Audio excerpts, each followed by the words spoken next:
देश के सबसे सरल, सहज और निर्विवादित शख्सियत की जब भी बात होती है, तो एक चेहरा जो हर भारतवासी के मन में सबसे पहले आता है वो है भारत रत्न और देश के पूर्व राष्ट्रपति डॉक्टर एपीजे अब्दुल कलाम का।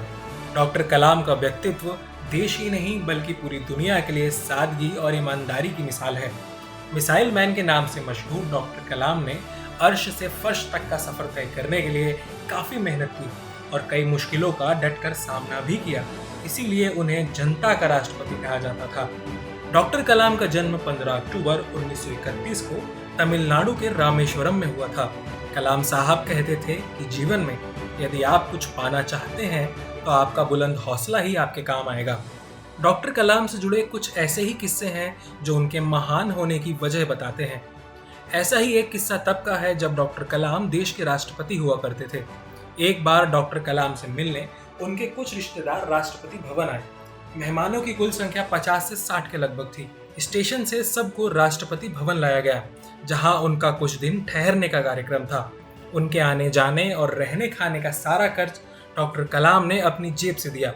अधिकारियों को साफ निर्देश था कि इन मेहमानों के लिए राष्ट्रपति भवन की कारें इस्तेमाल नहीं की जाएंगी और साथ ही रिश्तेदारों के राष्ट्रपति भवन में रहने और खाने पीने के सारे खर्च का ब्यौरा अलग से रखा जाएगा और इसका भुगतान राष्ट्रपति के नहीं बल्कि कलाम के निजी खाते से होगा।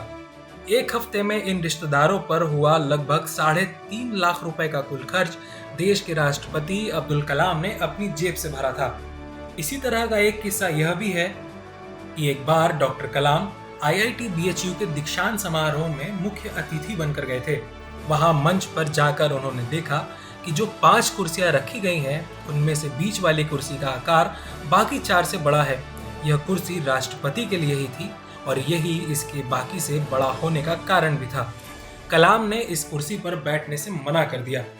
उन्होंने वाइस चांसलर को उस कुर्सी पर बैठने का अनुरोध किया, लेकिन वीसी भला ऐसा कैसे कर सकते थे। तब आम आदमी के राष्ट्रपति के लिए तुरंत दूसरी कुर्सी मंगाई गई जो साइज में बाकी कुर्सियों जैसी ही थी। कलाम से जुड़ा एक किस्सा तब का भी है जब वो राष्ट्रपति बनने के बाद पहली बार केरल गए थे। उनका ठहरना राजभवन में हुआ था। वहां उनके पास आने वाला सबसे पहला मेहमान कोई नेता या अधिकारी नहीं बल्कि सड़क पर बैठने वाला एक मोची और छोटे से होटल का मालिक था। एक वैज्ञानिक के तौर पर कलाम ने त्रिवेंद्रम में काफी समय बिताया था। इस मोची ने कई बार उनके जूते काटे थे और उस छोटे से होटल में कलाम ने कई बार खाना खाया था। राष्ट्रपति बनने के बावजूद भी डॉक्टर कलाम की सादगी में कभी फर्क नहीं आया। आज कलाम हमारे बीच नहीं है, लेकिन वो हर देशवासी के साथ हैं। उनके ये किस्से आज भी हर पीढ़ी को प्रेरणा देने का काम कर रहे हैं। डॉक्टर कलाम से जुड़ा कौन सा किस्सा आपको सबसे ज्यादा पसंद है, हमें कमेंट करके बताएं और इसी तरह की दिलचस्प कहानियों के लिए जुड़े रहिए TV9 भारतवर्ष से।